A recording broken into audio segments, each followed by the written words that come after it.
Parce que oui, ce matin, la majorité absolue n'est pas garantie pour l'instant pour le Rassemblement national.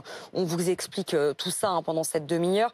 Mais avant cela, Julien, on termine avec l'ensemble des résultats. Oui, pour le nouveau Front populaire, 27,99%, 20,76% pour le parti macroniste, pour Ensemble. On va être très attentif également parce que pour le moment, on ne peut pas confirmer ou affirmer que le RN ait une majorité à l'Assemblée nationale dimanche prochain. Majorité absolue. Oui, je vous rappelle que pour cette majorité absolue, il faut 289 députés minimum pour que ce soit le cas.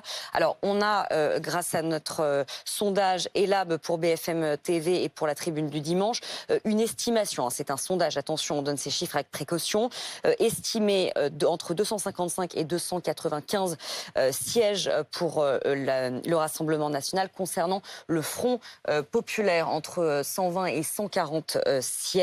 Et puis vous le voyez, 90 à 125 pour le groupe de la majorité, le groupe Ensemble, enfin 35 à 45 pour les députés LR. L'Assemblée est divisée en 4 blocs. C'est donc la gauche, le nouveau Front populaire, qui arrive en tête de cette élection, suivi d'Ensemble, le camp macroniste. Le Rassemblement national arrive en tête au premier tour, n'est que 3e. Et enfin, les Républicains maintiennent à peu près leur nombre de députés. Voilà donc à quoi ressemblera le futur hémicycle de l'Assemblée nationale. De cette candidature, ça a pris du temps, mais là, visiblement, ça fait consensus. Bien sûr, c'est ce qu'on vous disait, que nous arriverions à un consensus. On y arrive là. Je suis très heureuse de pouvoir en parler ce soir. Et effectivement, je vois que vous avez peur. Vous avez raison d'avoir peur parce qu'effectivement, le nouveau Front populaire est prêt. Nous y étions engagés. Il est prêt avec une future première ministre d'excellente qualité, qui est une haute fonctionnaire qui a travaillé longtemps sur la question de la fraude fiscale, du blanchiment d'argent, etc., qui est aussi très engagée dans des collectifs de défense des services publics et qui s'est beaucoup engagée aussi idéologiquement dans la bataille contre la réforme des retraites. Donc je crois qu'elle incarnera à la perfection cette rupture que doit incarner le nouveau Front populaire. Et donc j'en suis très Qu'est-ce que vous heureuse. attendez ce soir de la part du président de la République ? À votre avis ? J'ai ma petite idée. Il a déclenché une dissolution. Il a perdu, après avoir précédemment perdu à l'élection européenne. Il a perdu au second tour des élections législatives. La première force qui est arrivée en tête, c'est le nouveau Front populaire. Et dans toutes les démocraties du monde, en fait, quand une force arrive en tête aux élections législatives, eh bien, il faut nommer un Premier ministre ou une Première ministre issue, proposée par cette force. Et donc, nous avons là cette proposition. On a entendu ces derniers jours, ah oui, mais vous n'avez pas de nom, comme si Emmanuel Macron, lui, semblait décidé à nommer ça a un pris Premier du temps, ministre. c'est pas non plus... Emmanuel Macron nous a envoyé une lettre aux Français pour expliquer qu'il n'y avait pas eu d'élection, qu'il n'y avait pas eu de résultat, qu'il ne voulait pas en entendre parler.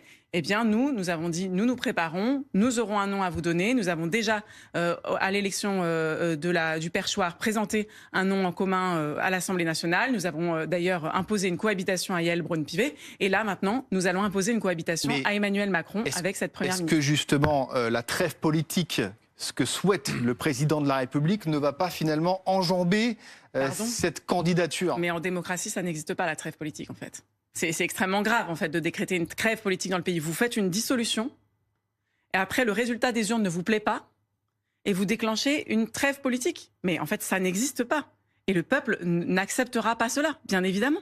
On ne peut pas dire aux gens d'aller voter, et puis après leur expliquer que, ah ben non, en fait, finalement, le résultat ne me convient pas, les Jeux Olympiques, ceci, cela, gouvernement technique, en fait, vous laissez les mêmes en place partout, Macron qui reste en place, Attal qui reste en place, Yael Braun-Pivet qui reste en place. Et pendant ce temps-là, on a un gouvernement qui a quand même passé certains décrets pour continuer à aller dans le même sens de la politique. Il n'y a pas de circonstance atténuante avec les Jeux Olympiques, selon vous. Mais attendez, excusez-moi, il y a une circonstance aggravante avec la dissolution. Donc, M. Macron a dissous l'Assemblée nationale, il a perdu aux élections. Nous avons un Premier ministre, une Première ministre de très grande qualité à lui proposer, à même lui imposer, puisque en réalité, il n'a pas d'autre choix dans une démocratie. S'il ne veut pas, il peut toujours démissionner.